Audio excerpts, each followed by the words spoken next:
Merci, Monsieur le Président.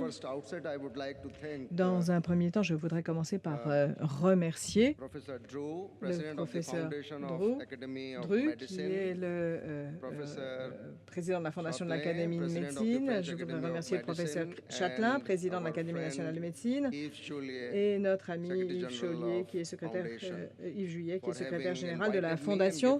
Merci de m'avoir invité, merci de me donner l'occasion ici de parler devant vous. Et ce dont je vais parler, finalement, c'est quelque chose qui m'a été fourni par l'École internationale de biodesign, la International School of Biodesign, qui est parmi nos partenaires.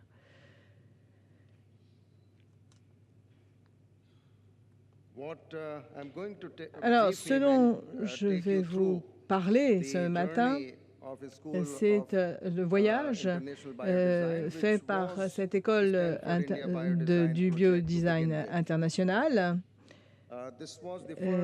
Voici la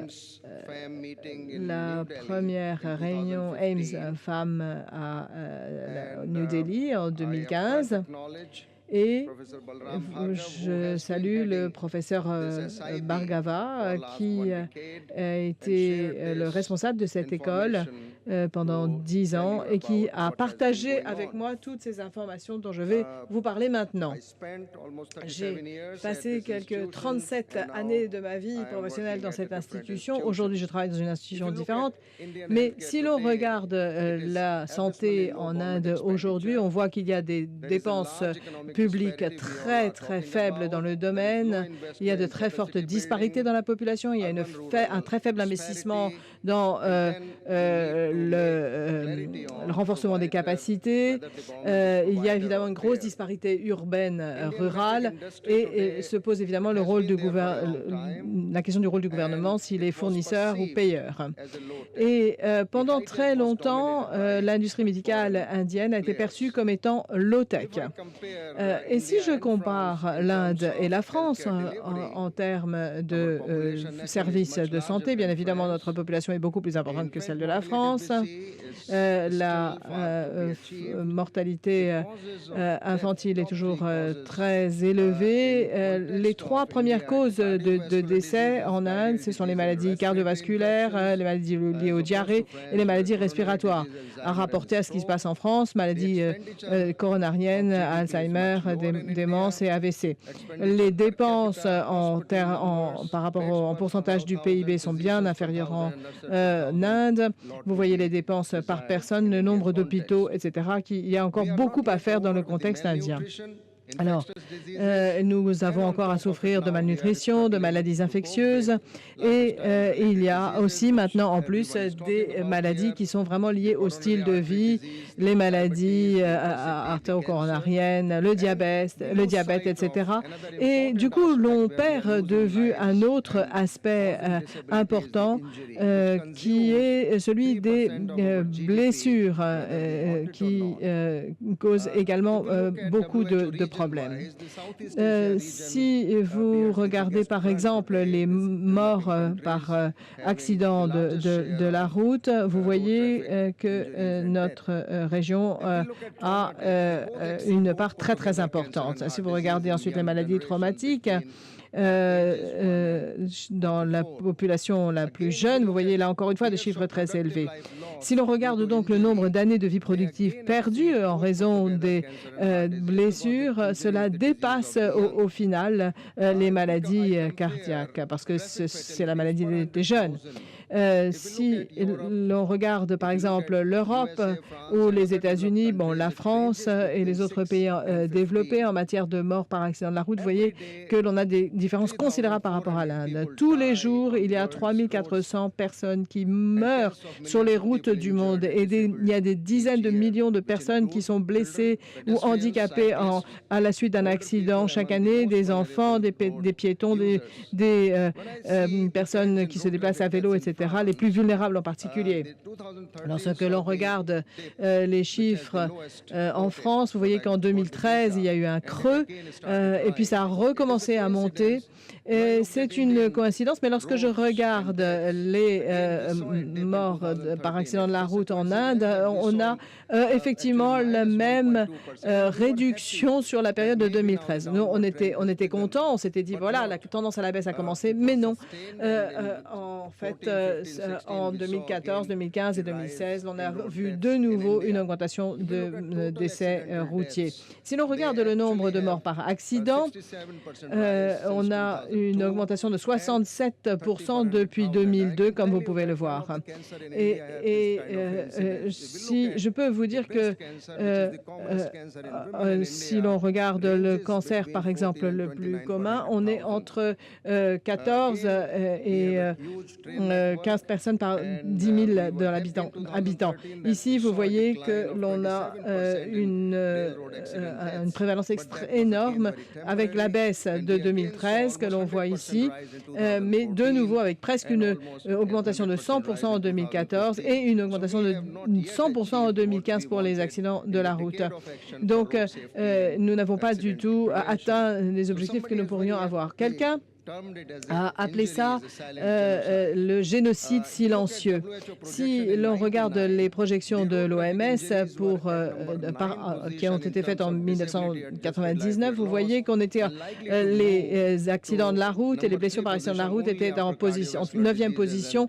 Et là, maintenant, pour 2020, ça devrait être en 3e position, juste après les problèmes cardiaques. Et il y a 39 millions de personnes en Inde qui se retrouvent en dessous du seuil de pauvreté en raison de dépenses de santé qu'ils sont obligés de couvrir. Et nous avons en Inde 80% de la santé qui se situe dans le secteur privé, mais qui n'est accessible qu'à 20% de la population ou encore moins. Le prix de la technologie importée est une grosse source d'inquiétude. Il y a peu de capital pour les idées à haut risque. Les changements réglementaires, etc., sont bons, mais relativement lents. Les force de l'Inde aujourd'hui, c'est le fait que nous avons une grande population. Nous avons donc beaucoup de besoins qui ne sont pas encore couverts. Donc ça, c'est une opportunité. Il y a beaucoup d'ingénieurs et il y a une mentalité de l'innovation en Inde. Et nous avons également d'excellents exemples de développement industriel. Les changements positifs qui ont eu lieu en Inde récemment, c'est que l'on croit plus en nous-mêmes, que la réglementation est mise en œuvre en tenant compte des contributions de l'industrie et de l'expérience mondiale. On est de plus en plus axé vers la protection de la propriété intellectuelle. Il y a un certain nombre de hubs d'innovation et le gouvernement se rend compte de la pertinence de ce secteur. Et un certain nombre d'organes professionnels comme le CI et le FICI travaillent dans l'intérêt national. Donc, notre réflexion, notre philosophie, c'est qu'il nous faut le développement d'innovation de santé mondiale et accessible et basée sur les besoins, ce qui nous fait le sigle Gandhi et qui soit mis en œuvre localement. Les objectifs, c'est plus pour moins pour plus. Ça, c'est notre objectif, c'est-à-dire de devenir l'épicentre de l'innovation technologique de médecine frugale, de former les gens en matière d'innovation medtech et d'innover pour répondre à des besoins cliniques non encore couverts. Donc, voici l'ensemble du process de biodesign. En fait, l'on identifie dans un premier temps les besoins. Donc, il y a ensuite un passage au filtre, en quelque sorte, de ces besoins, une définition du concept, sélection du concept, puis développement de la stratégie de planification et puis intégration dans le système de santé. Donc, ce programme de bourse qui a démarré il y a environ 8 ans, la première année, donc, on a d'abord une formation d'information, ensuite une immersion clinique de 3 mois, puis la sélection des concepts et ensuite le développement des produits pendant 4 mois. Et ce concept est présenté chaque année au sommet MedTech qui a lieu en décembre. Ensuite, dans la deuxième année, on a quelque chose d'un peu plus flexible comme formation. Donc, d'une part, il y a des stages dans l'industrie, l'industrie pendant 2 mois, 3 à 6 mois de visite dans une institution partenaire, ensuite les essais cliniques et ensuite la partie accélération, licence, etc. Et ensuite, les boursiers sont diplômés au sommet donc, qui suit, c'est-à-dire au bout de 2 ans.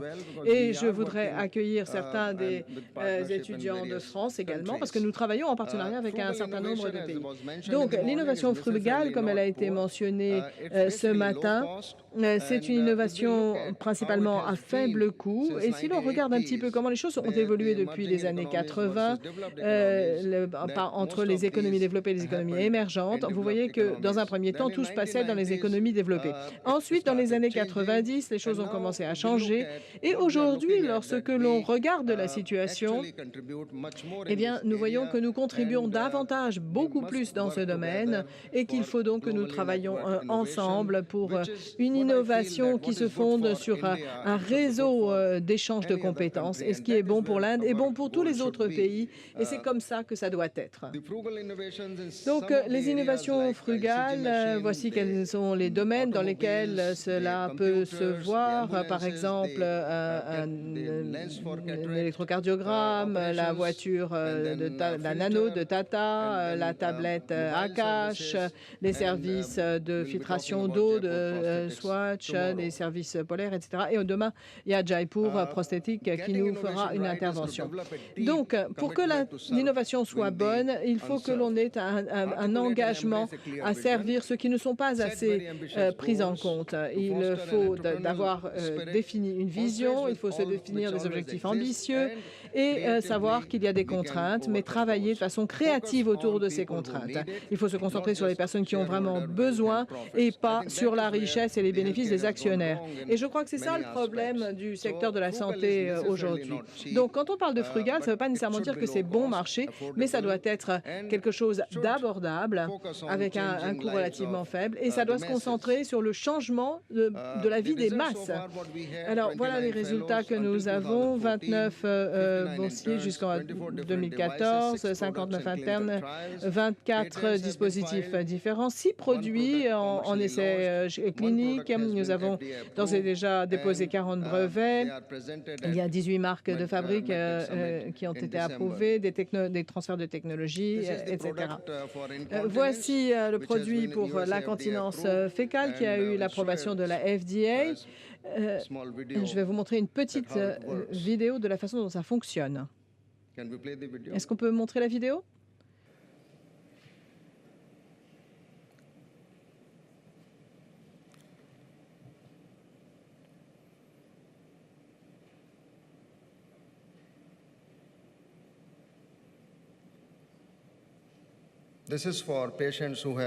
Donc ça, c'est pour les patients qui souffrent d'incontinence en raison de problèmes de sphincter, problèmes neurologiques.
Voici une attelle jetable qui a été également développée, qui peut être mise dans les ambulances. Ça coûte très peu et ça permet de mettre une attelle avant l'hospitalisation sur les membres inférieurs ou supérieurs, et c'est fabriqué à Delhi.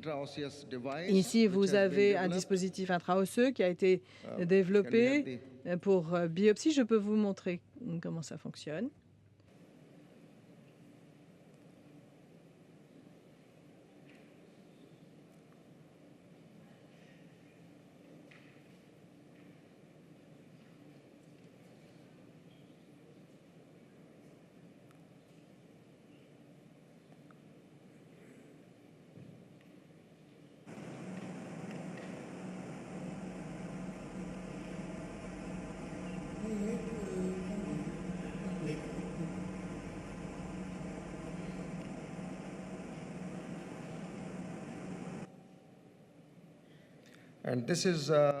Et ici, vous avez un ventilateur en application néonatale qui a été développé avec le soutien de la Bill et Melinda Gates Foundation. Et puis, vous avez également un dispositif de réanimation cardiopulmonaire qui a été développé avec le soutien de Wellcome Trust. Est-ce qu'on peut avoir la vidéo?